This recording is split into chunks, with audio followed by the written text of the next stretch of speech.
Hello வணக்கம், இது உங்கள் சிவி. ஒன்சலான எப்படி இருக்கீங்க? இன்றைக்கி பார்த்தீங்கன்னா தரமான சூப்பரான 14வது வாரத்தோட 2வது நாள் நைட் ஓட் ரிசர்ச்சாக பார்க்க போகிறோம். அதுக்கு முன்னாடி பார்க்குற எல்லோரும் நம்மளோட சேனலை சப்ஸ்கிரைப் பண்ணிட்டு பாருங்கள், லைக் பண்ணுங்கள், கமெண்ட் பண்ணுங்கள், ஷேர் பண்ணுங்கள். இப்போ வாங்க இந்த வீடியோக்குள்ளே போகலாம். ஸோ இன்றைக்கி பார்த்தீங்கன்னா தரமான சம்பவங்கள் நடந்திருக்கு. அது மட்டும் இல்லாமல் ரீஎன்ட்ரி மாதிரி வந்து கெஸ்ட்டாக வந்துட்டு நம்மளுடைய பிரவீன்ராஜ், வியானா அவங்களாம் வந்ததுக்கப்புறம், அதுக்கப்புறம் திவாகர் வந்ததுக்கப்புறம் இந்த வீடியோ வந்து சூப்பராக மாறி இருக்குது. அதுலேயும் குறிப்பாக திவாகர் மேலே வந்துட்டு ஏன் வியானா மேலே ஏன் பிரவீன்ராஜுக்கு இவ்வளோ கோபம் தெரியல, ஏதோ சம்திங் ப்ராப்ளம் நடந்திருக்கு. அதே மாதிரி பிரவீன்ராஜ் வந்து சபரியை பார்த்து ஒரு சில கேள்விகள் பார்வதி பற்றி கேட்டோன்னே ஒரு பகீர்னான விஷயங்கள்லாம் நீங்கள் பார்த்தீங்களான்னு சொல்லுங்கள். ஸோ எல்லாமே நான் அப்டேட் பண்ணியிருக்கேன், போய் பாருங்கள். அது மட்டும் இல்லாமல் நல்ல ஒரு சப்போர்ட் கொடுக்குறீங்க, ரொம்ப ரொம்ப நன்றி. உங்களை மாதிரி நானும் பார்வதி அண்ட் கமருதனை வந்துட்டு மிஸ் பண்ணுறேன் லைவில். ஸோ இதை பற்றி உங்களோட கருத்தில் சொல்லுங்கள். இப்போ வாங்க அந்த வீடியோக்குள்ள போகலாம். ஃபர்ஸ்ட் பிளேஸில் யார் இருக்கா அப்படி பார்த்தீங்கன்னா நம்மளுடைய கானா இருக்காங்க. இவங்க எவ்வளோ ஓட்ஸ் வாங்கியிருக்காங்க அப்படி பார்த்தீங்கன்னா 94,332 ஓட்ஸ் வாங்கியிருக்காங்க. ஓட்டிங் பர்சன்டேஜ் பார்த்தீங்கன்னா 46.95. தேங்கப்பா இன்னுங்க இது இன்றைக்கி செவ்வாய்க்கிழமை 1,00,000 ஓட்டு நெருங்க போகிறாரு.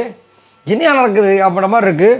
ஸோ நார்மலாகவே அவருக்கு ஓட்டு செம்மையாக குவியும். இப்போ வந்து வெறும் 5 பேருக்கு தான் மக்கள் ஓட் பண்ண போகிறாங்க. ஸோ அதனால் வந்து ஓட்டு வந்து வாரி வாரி வருது போல இருக்குது.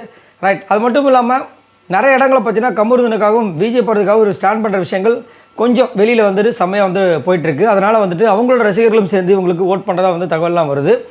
அது மட்டும் இல்லாமல் மற்றவங்களுக்குலாம் ஓட்டு இது டைட்டில் கிடைக்கிறத விட வினோத்து கிடைச்சா இன்னும் நல்லாயிருக்குன்ற மாதிரி ஒரு சில பேர் வந்து கருத்து தெரிவிக்கிறாங்க.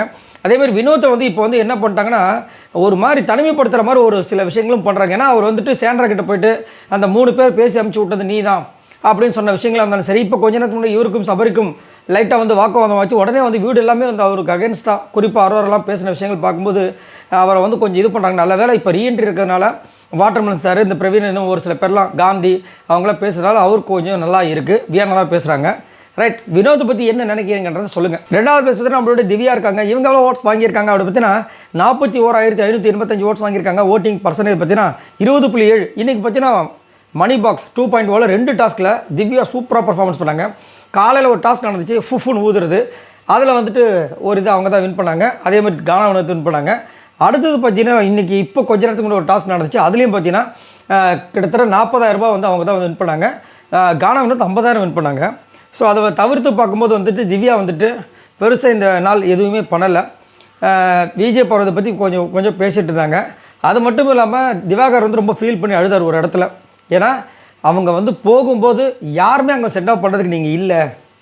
அது மட்டும் இல்லாமல் இந்த வீட்டுக்காக, இந்த பிக் பாஸ் கேமுக்காக அவங்க நிறைய ஹார்ட் ஒர்க் போட்டிருக்காங்க அப்படின்னு சொல்லும்போது, ஆனால் இதை பற்றி பேச வேண்டாம், அங்கே ஆல்ரெடி சொல்லிட்டாங்கன்னு சொல்லிட்டு தடுத்தாங்க. மற்றபடி பெருசாக எதுவும் பண்ணல இந்த டாஸ்க்கை தவிர்த்து. 3வது பேசுனா சபரி இருக்காங்க. இவங்க எவ்வளோ ஓட்ஸ் வாங்கியிருக்காங்க அப்படி பார்த்தீங்கன்னா 31,386 ஓட்ஸ் வாங்கியிருக்காங்க. ஓட்டிங் பர்சன்டேஜ் பார்த்தீங்கன்னா 15.62.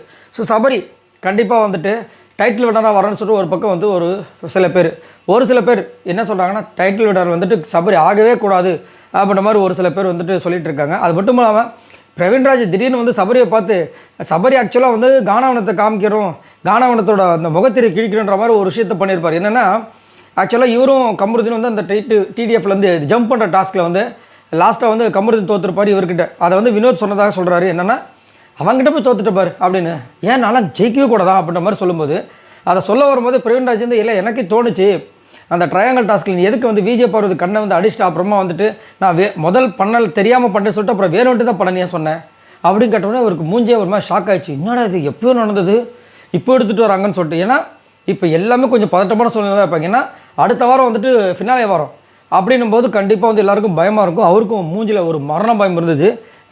என்ன நடக்க போகுதுன்னு தெரியல. பட் சபரி வந்துட்டு இன்றைக்கி நடந்த எந்த டாஸ்க்லையுமே வின் பண்ணலை. 4வது பெஸ்ட் பேராக விக்ரம் இருக்காங்க. இவங்க எவ்வளோ ஓட்ஸ் வாங்கியிருக்காங்க அப்படி பார்த்தீங்கன்னா 20,511 ஓட்ஸ் வாங்கியிருக்காங்க. ஓட்டிங் பர்சன்டேஜ் பார்த்தீங்கன்னா 10.21. விக்ரமும் எனக்கு தெரிஞ்ச வந்து எல்லா டாஸ்க்லையும் இன்றைக்கி நடந்த 2 டாஸ்க்லையுமே காலி. சரிங்களா?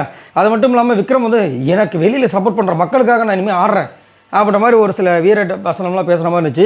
அதே மாதிரி பிரவீன்ராஜும் உள்ளே வந்துட்டு விக்ரம தான் வந்து கலாச்சார விஷயங்கள் போச்சு. அதே மாதிரி நீ வந்து உனக்குள்ளே இருக்கிற மனித நேயத்தை, மனசாட்சியை எல்லாத்தையும் கொண்டுட்டன்ற மாதிரி நிறைய விஷயங்கள்லாம் போச்சு. விக்ரம் முடிவு பண்ணியிருப்பார், பார் இப்போ பெட்டி எடுத்துகிட்டு போராட மாட்டேன் இல்லையா மட்டும் பார், எப்படி நான் பேசி மண்டையை கழுவி இது வரைக்கும் என்ன ஸ்ட்ராட்டஜி யூஸ் பண்ணோம் அதையே யூஸ் பண்ணி என்ன பண்ணுற மட்டும் பாருன்ற மாதிரி அவர் நினைப்பார் போல இருக்குது. பார்க்கலாம். லாஸ்ட்டாக பார்த்தீங்கன்னா நம்மளுடைய சாண்ட்ரா இருக்காங்க. இவங்க எவ்வளோ ஓட்ஸ் வாங்கியிருக்காங்க அப்படி பார்த்தீங்கன்னா 13,105 ஓட்ஸ் வாங்கியிருக்காங்க. ஓட்டிங் பர்சன்டேஜ் பார்த்தீங்கன்னா 6.52.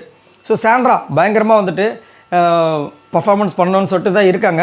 பட் வர்றவங்க எல்லாருமே வந்து சாண்ட்ரா வந்து செம்மையாக வந்து தாக்குறாங்க. வியானா வந்து பயங்கரமாக காலையெல்லாம் வந்து பார்த்தீங்கன்னா என்னது கிறிஸ்டோஃபர் ராட்சசன் படத்தில் வர கிறிஸ்டோஃபர் மாதிரி இருக்கீங்க. அதுக்கப்புறம் ஊர் கிழவி, அதுக்கப்புறமா நிறைய வந்து கலாய்ச்சி. ஏன்னா ஒன்றுமே இல்லை, வெஸ்ஸல் வாஷிங் பண்ணுங்கன்னு சொல்லிட்டு வியானா போய்ட்டு அவங்ககிட்ட சொன்னாங்க. அவங்க நீ பண்ணு அப்படின்போது அவங்க சொல்லிட்டாங்க, நான் கெஸ்ட்டாக வந்திருக்கேன் இந்த பிக் பாஸ் வீட்டுகளுக்கு, நீங்கள் அதை பண்ண என்னை நீங்கள் ஆர்டர்லாம் போட தேவையில்ல அப்படின்ற மாதிரி சொன்னோடனே அவங்க கொஞ்சம் ஒரு மாதிரி சைலண்டாங்க. இதில் என்ன ஒரு விஷயம்னா, அங்கே வந்து வினோத் வந்து நீங்கள் போய் பண்ணுங்கள் வெஸ்ஸல் வாஷிங், அவங்க பார்த்துப்பாங்க இந்த சமைக்கிற வேலை அப்படின்னா, சமைக்கிற வேலை மட்டும் தான் பார்ப்பேன், மற்ற எந்த வேலையும் செய்ய முடியாதுன்னு சொல்லிட்டு கட்டன்கிட்ட வேறு பேசுகிறாங்க. இப்போ வினோத்தை வந்துட்டு சுத்தமாக பிடிக்கல. ஸோ வினோத்துக்கு ஆப்போசிட்டாக வேறு பேசிகிட்டு இருக்காங்க. எங்கே போய் முடிய போகுதுன்னு தெரியல. இவங்க யாரும் மொத்தமாக வாங்கின ஓட்ஸ் இது வரைக்கும் பார்த்தீங்கன்னா 2,919 ஓட்ஸ் வாங்கியிருக்காங்க. செவ்வாய்க்கிழமை தானே, எனக்கு டவுட்டாக இருக்குது. சரி, இதை பற்றி உங்களோட கருத்துக்களை சொல்லுங்கள். பாய் நண்பர்களே.